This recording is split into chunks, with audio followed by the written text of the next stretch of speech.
ফাতিমা যদি চুরি করে ধরা পড়তো, আমি রাসূল নিজের সবার চোখের সামনে তার হাত কেটে দিতাম। আল্লাহু আকবার বলবেন না? এমন শাসনকে আমরা দেখতে চাই, এমন শাসনকে আমরা দেখতে চাই।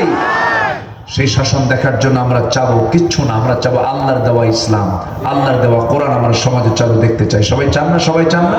শেষবারের মতো একটু হাতটা উঁচু করে দেখায় দেন, একটু স্লোগান দেন তো দেখি সবাই। স্লোগান দেন না?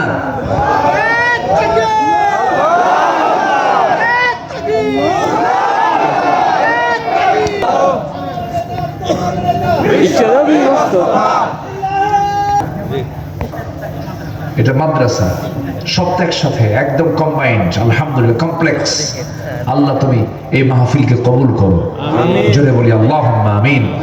প্রায় 2টার কাছাকাছি বেজে যাচ্ছে, অনেকের চেহারার ভিতরে খুব ক্লান্তির ছাপ, ঘুম তো আসবেই, রাত হয়েছে। আমরা সবাই কি ফজর নামাজ পড়বেন না ইনশাআল্লাহ? ইনশাআল্লাহ ফজর পড়বেন। কারা কারা একটা হাত তুলে দেখান তো দেখি, জোরে বলি ইয়া আল্লাহ। আমাদেরকে ফজর, যোহর, আসর, মাগরিব, ইশা 5 ওয়াক্ত সালাত আদায় করার তৌফিক তুমি আল্লাহ দিয়ে দাও। জোরে বলি আমিন, আরো জোরে আমিন, আরো জোরে আমিন। সবার বাড়িতে মা বোন আছে না নাই? নামাজ যদি না পড়ে বউ কি করবে?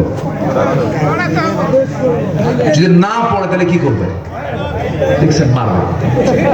কিন্তু মহা মুশকিল, কিন্তু মার্ডার কেস দেখতেছি। মারবেন, যে কইছে মারবো মনে বিয়ে করে নাই। বউ মারা এত সস্তা? বউ মারলে আপনার অস্তিত্ব থাকবে? আপনারা কি করেন তা জানেন। আমি কিন্তু বউকে ভয় পাই। মায়ের আপনি চিন্তা করতেছে, হুজুর এইটুকু লাইনে গেল। 4টা কারণে স্বামী তার বউকে মারতে পারবে। শুনবেন কি? মারবেন এরকম দেখছেন? হ্যাঁ, মারবেন, শিখে নেন। 4টা কারণে। কয়টা কারণে? 4টা কারণে। নাম্বার 1 হলো যদি কোনো স্ত্রী নামাজ না পড়েন।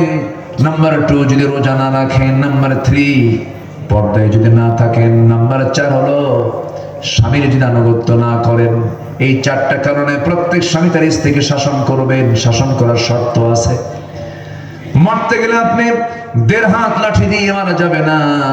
পকেটে থাকা যে মেসওয়াকটা আছে 9 ইঞ্চি, এই মেসওয়াক দিয়ে আপনি মারতে পারবেন। তবে মুখে মারা যাবে না, নাকে মারা যাবে না, কপালে মারা যাবে না, চুল ধরা যাবে না, বুকে মারা যাবে না। মারবেন কই?